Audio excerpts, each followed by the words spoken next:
All day yesterday, the news people were reporting that Donald John Trump, who got his name Tribulation Trump, was proposing to withdraw the troops out of Afghanistan, leaving only 2,500 troops in Afghanistan, and a similar kind of drawdown from Iraq before leaving office, which in many military estimation would be devastating to the final troops that are left and to the freedom forces or fighters in Afghanistan.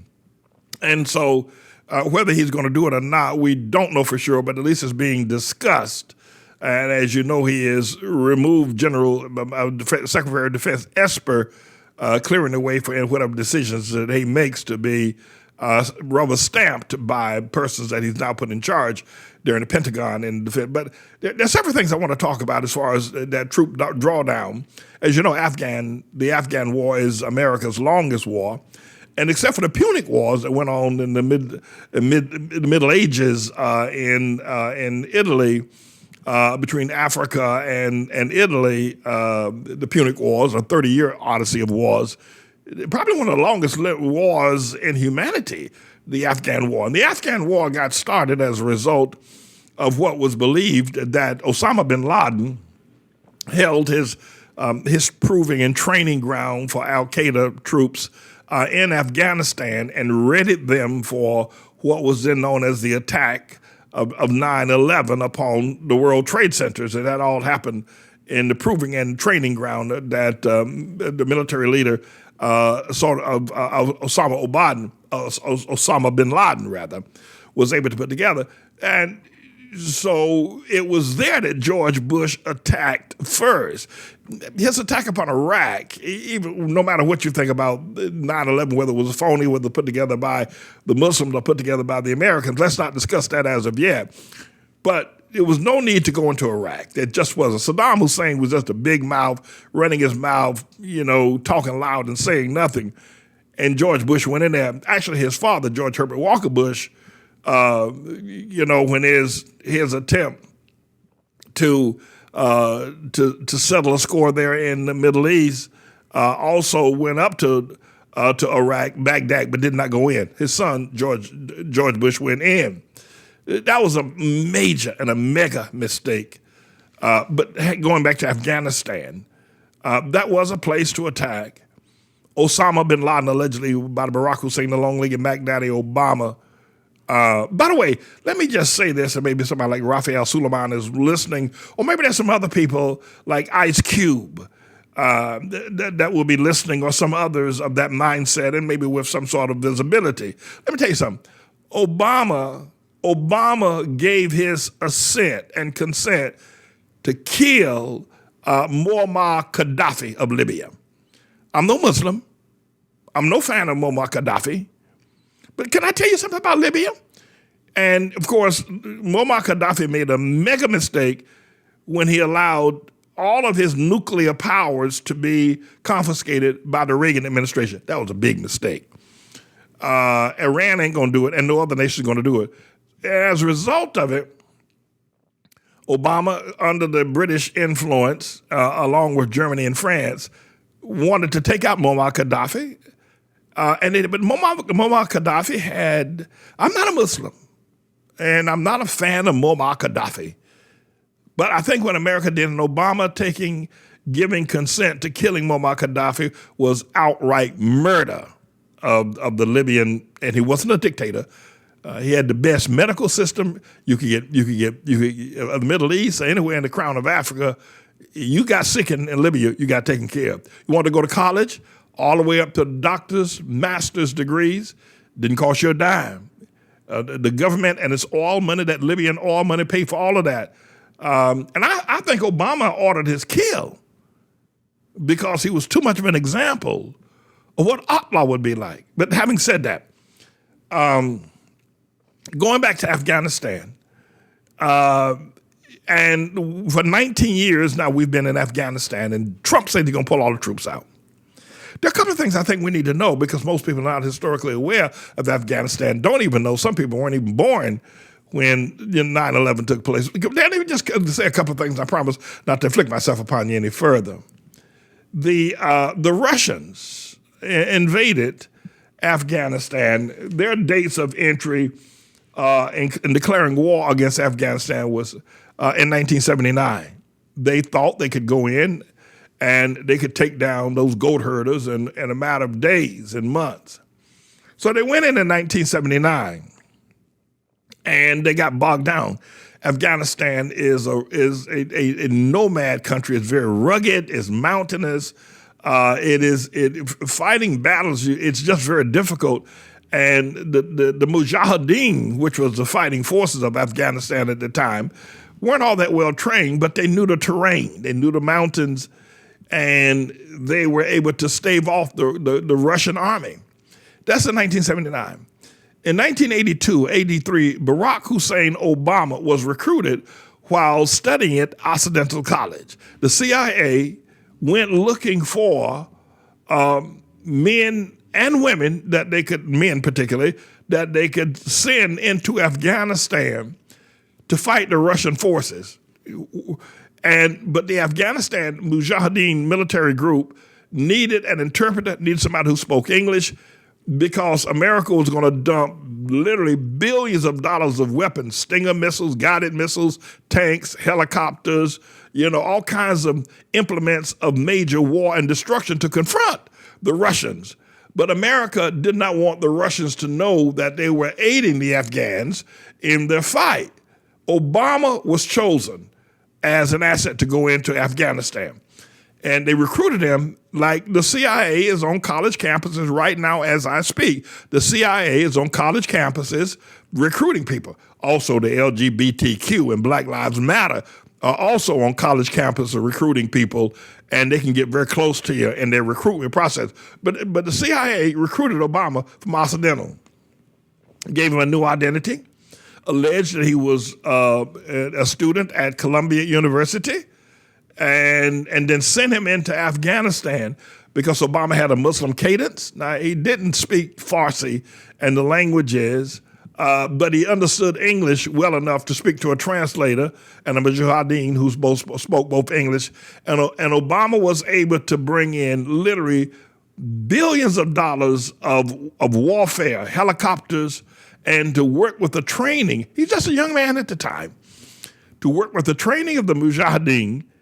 And the Mujahideen, under the help of Obama, from the years 1983 to 85, were able to put such a butt whooping on the Russians that 4 years later, after 1985, after Obama's excursion there, they really drew down their forces and just kept a small contingent of soldiers there. And by 1989, they actually threw up their hands. The Russians actually declared that they're going home. And they withdrew every single Russian troop from Afghanistan in 1989.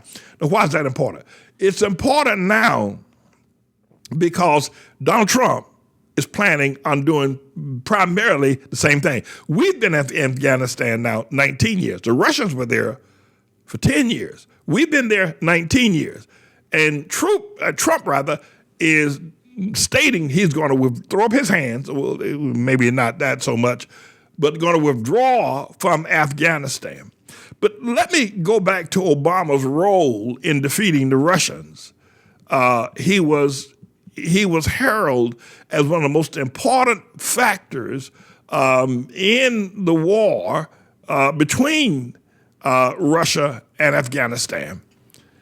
Later, Osama bin Laden comes at the conclusion of the war in 1989, and for several years spent time being financed by Saudi Arabia, deep pocket Saudi Arabia, put together a military force known as the Taliban and Al-Qaeda.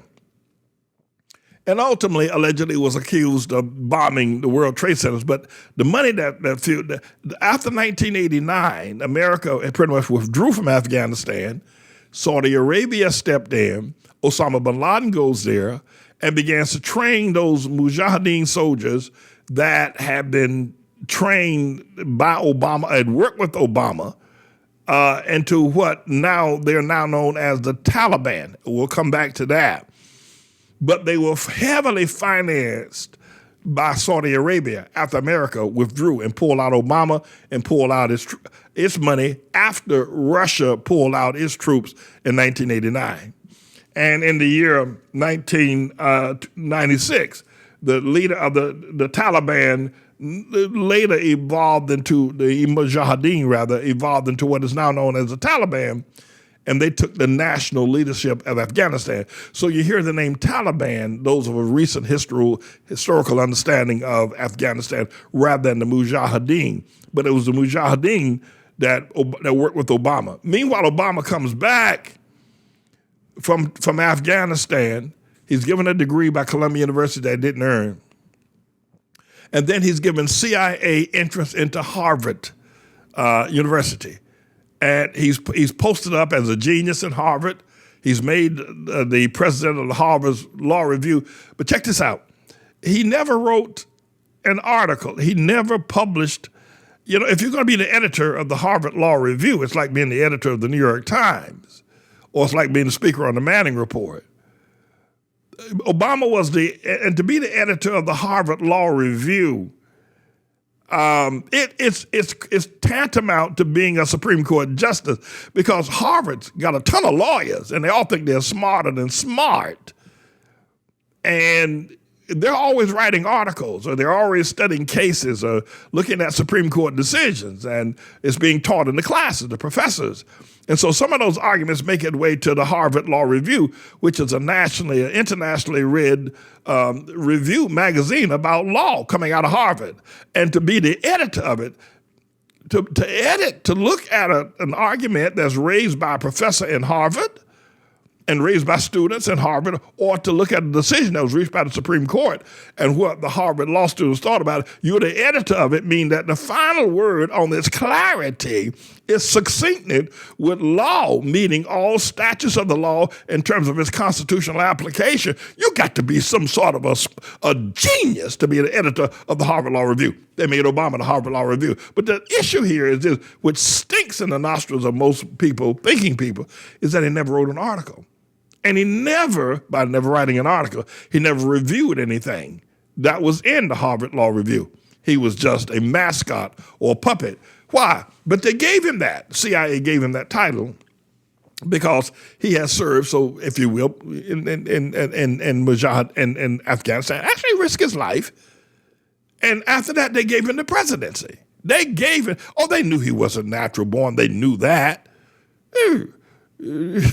But they gave him the presidency because he defeated Russia.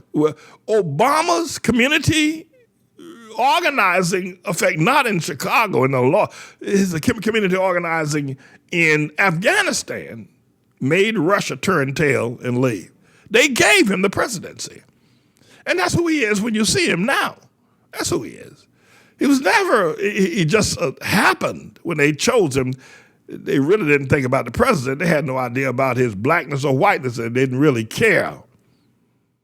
But he had a Muslim name, had a Muslim cadence, and if you're not aware of what the word cadence means, is that he had the behavior, he bespoke like, he acted like. You ever see preachers say, you act like a preacher?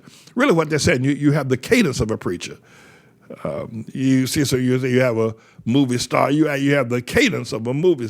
The cadence is the behavior style that is uniquely known to that class of people. He had the cadence of a Muslim. He acts like a Muslim now, talks like one, Now he's trying to be cool. He won't wear a tie, right? I don't have on one today. I ain't trying to be cool. I'm just tired. I don't want to put one on today. I just didn't want to tie up today. That's all it is in that. Anyway, but so I think it's important. What's going to happen? And what's the reasoning behind Donald Trump deciding he's going to withdraw troops from Afghanistan? Is it because he's cut a deal with Russia that they might go back in? I don't see that as being likely. Afghanistan is probably the only nation on planet Earth that has effectively defeated two of the world's greatest superpowers. They defeated the Russians. Russians don't want to say that. but they defeated America. We've been in Afghanistan for 19 years and cannot claim victory yet. The Japanese lost. The Germans got their butts whipped, but Afghanistan, what is it? And what is it? We're going to find out. If Trump does draw down the troops from Afghanistan, there's a reason that is definitely tied to Obama. I don't know what it is right now, but I thought that you need to know that Obama spent 2.5 to 3 years in Afghanistan. And those Stinger missiles, the Russians were flying their helicopters over that rugged terrain of the mountains, and they had a whole litany of helicopters coming in and opening fire above the goat herders and the camel herders, the sheep herders in Afghanistan. I mean, they never had no military outfits. And one day Russians rose up over the mountains and they were met with a barrage of Stinger missiles. And Russian helicopters were falling like flies out of the sky. They had no idea where that was coming from. It came from Obama, finally. So now after Obama leaves, Osama bin Laden moves in, right? The Russians leave. He's got plenty of money. He's Saudi Arabian. He's got Saudi Arabian money deep pockets. He can buy the whole nation of Afghanistan. So he buys food, he buys medicine, boots, supplies, bigger tents, even televisions for the Afghan troops, and he trains them to be what is now known as Al-Qaeda. And you can pick up the history there for yourself. My question is now, what will happen to the balance of power? And is this a move of God? Because we are in the tribulation, and that's where I want to get to. Is this Trump deciding to take troops out of Afghanistan a move of God? And is this, as I've raised the question, that God gave Obama, the son of Satan, 8 years in the White House? It appears that Trump may only end up with 4. I'm not clear about that as of yet. Even I know what the election said, 306 electoral college vote. I know that. I'm not paying any attention to that. I'm paying attention to God. And if he only ends up with 4 years, will the next 4 years, Trump being outside but continue his presidency outside of the White House by setting up alliances with Afghanistan and other terrorist organizations where terrorists can now move into Afghanistan and train, and they won't even be allowed to use the spaceship, if you will, spy craft that checks in on them every so often from way in outer space. I don't know. But I do know this, that it is perhaps, if Trump does do it, it'll be the most significant move since 9/11. And the fact that he is discussing it, it is the most important discussion that we've had in America in a very long time regarding wars and rumors of wars.